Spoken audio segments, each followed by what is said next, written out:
Hey you. Yes, you. You've played GZARP, right? Yeah, I assumed. But have you always wondered to yourself, how do I even make an avatar? All the clothing IDs are invalid.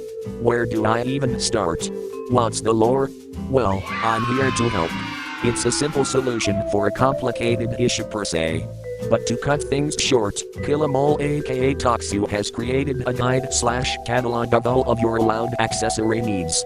Additionally, this video will serve as a semi-guide to those that are a little lost on what the point of GZARP even is. To start, GZARP stands for Generic Zombie Apocalypse Roleplay.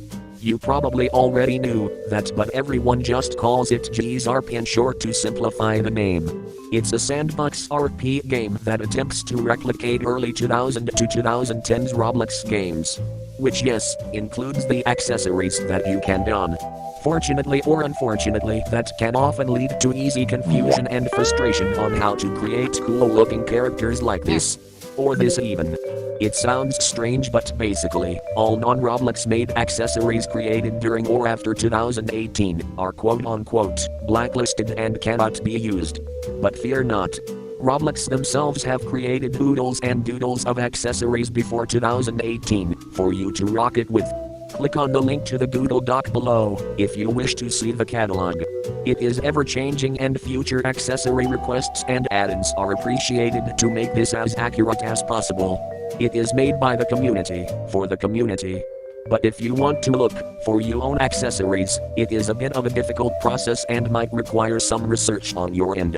Personally, my method to finding these accessories much more easily was to get a reference ID from an accessory that was made in 2017, and make sure every single ID is below it in value.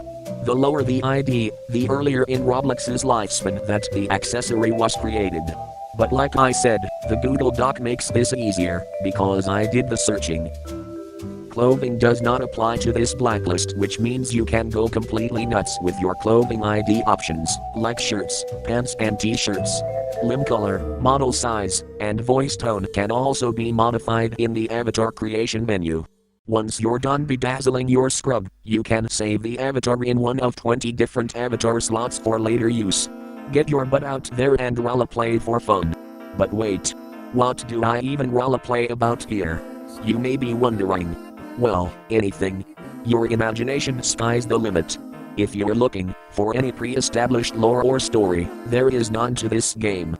Find other like-minded people either in the game or the Discord server and create groups, ghost RPs. Go crazy with it. There is no single quote-unquote canon to GZARP. That can lead to people often role-playing unfairly. To that I have a few tips. Most are actually not from me and are from other members of the community more experienced in roleplay, or are there, I guess, lulls. Gambling, fight to lose. I think how most people view GARP combat roleplay is that they need to win no matter the cause, and most of the time it doesn't really stay true to the character they are even playing.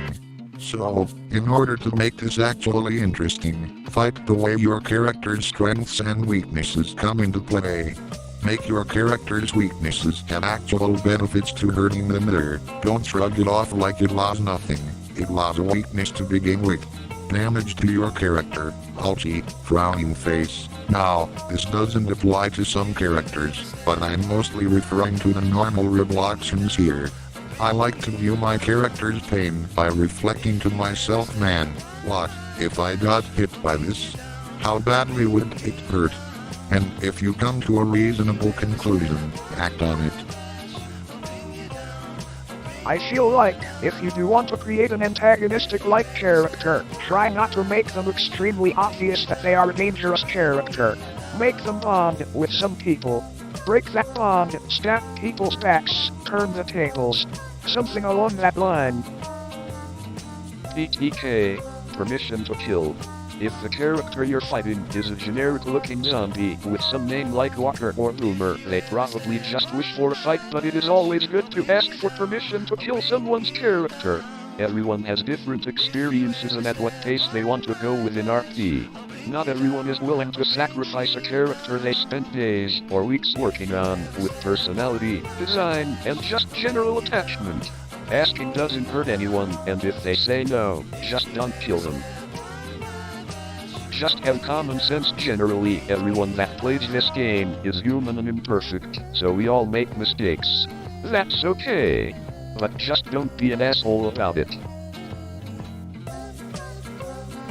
FAQ, frequently asked questions by newer players and answers to these questions. Why is there a 400 Robux game pass just to wear any accessory? To fit the game aesthetic and style of early 2010s Roblox. Can you add customizable guns and melees?